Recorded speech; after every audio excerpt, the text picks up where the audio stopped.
নিশ্চয়তা পায়। এই জন্যই আমরা বলি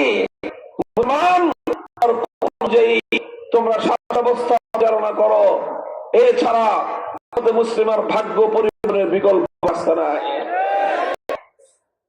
এটা হলো প্রথম কাজ। 2 নম্বর কাজের কথা আল্লাহর কোরআন বলেছে ওয়া আতাউজ যাকাত। দ্বিতীয় কাজ হলো যাকাত বাস্তবায়ন করা।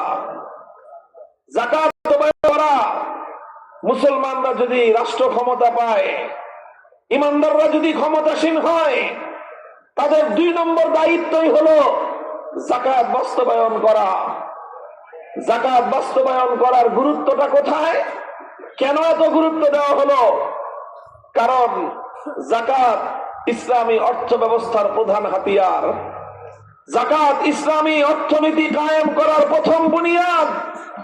যাকাত শুধুমাত্র একটা ইবাদতই নয়, যাকাত যেমনি ভাবে ইসলামের 5 স্তম্ভের অন্যতম স্তম্ভ, ইসলামের গুরুত্বপূর্ণ ফরজ বিধান, ঠিক তেমনি ভাবে একটি মানবিক সমাজ গড়বার জন্য যাকাত ব্যবস্থা আল্লাহর দ্বারা এই বিশ্ব সভ্যতার মধ্যে অন্যতম প্রধান বুনিয়াদ এবং স্তম্ভ।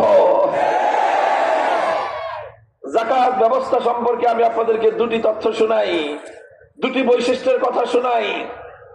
মুহতারাম হাজিরিন, ইসলাম আমাদেরকে যে অর্থ ব্যবস্থার কথা দেয়, ইসলাম যে অর্থ ব্যবস্থা অর্থনীতি কায়েম করার নির্দেশনা প্রদান করেছে কোরআন হাদিসের মধ্যে, তাতে যাকাত এটা হলো অন্যতম একটা বুনিয়াদী বিষয়।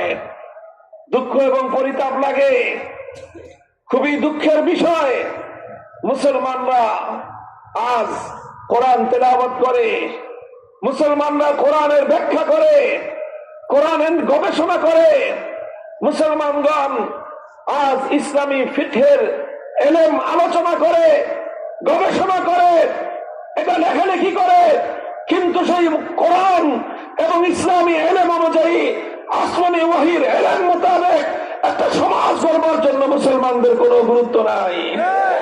তাই আজ মুসলমানদের এই অধোগতি, তাই আজ মুসলমানদের এই অবস্থা।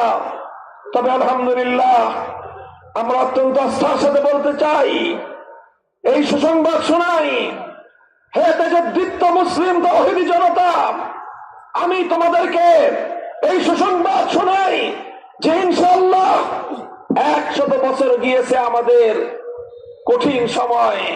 সারা দুনিয়ার কোথাও ইসলামী শাসন ব্যবস্থার ছিটে ফোটা পর্যন্ত ছিল না। ইসলাম এবং আল্লাহ প্রদত্ত রাজনৈতিক ব্যবস্থা খেলাফতকে সারা দুনিয়ার কুফরি শক্তি ঐক্যবদ্ধ হয়ে খেলাফত ব্যবস্থাকে দুনিয়া থেকে নির্মূল করে দেওয়া হয়েছিল। 100 বছর অতিক্রান্ত হয়েছে। এই 100 বছর মুসলমানদের পতনের সময় ছিল। এই 100 বছর মুসলমানদের করুণ সময় ছিল। এই 100 বছর মুসলমানদের দুর্ভাগ্যের সময় ছিল। এই 100 বছর মুসলমানরা সারা দুনিয়া জুড়ে নিপীড়িত, অপদস্থ, লাঞ্ছিত হওয়ার সময় ছিল। তবে আলহামদুলিল্লাহ, এখন পূর্ব দিগন্তে নতুন সূর্য উদিত হয়েছে। এই সূর্যোদয় মুসলমানদের পতনের দিন, তরঙ্গ মুসলমানদের পতনের দিন সমাপ্ত করে নতুন করে বিশ্বজুড়ে মুসলমানদের বিজয়ের বার্তা প্রদান করছে। ইনশাআল্লাহ মুসলমান এক নতুন সমাজ ব্যবস্থা বিশ্বকে উপহার দেওয়ার জন্য, নতুন বলতে আবার সেই হারানো যুগের ইতিহাসের গৌরবোজ্জ্বল সময়ের সেই সকল ব্যবস্থাপনা নিয়ে আবার উম্মতে মুসলিমা জেগে উঠতে আরম্ভ করেছে। যদি আল্লাহর কোরআন প্রদত্ত এই সকল ব্যবস্থাগুলি সমাজে বাস্তবায়িত হতো, আমি আল্লাহর কসম খেয়ে বলতে পারি আমার সমাজ, আমার দেশের আজকে এই দুর্গতি হতো না। আর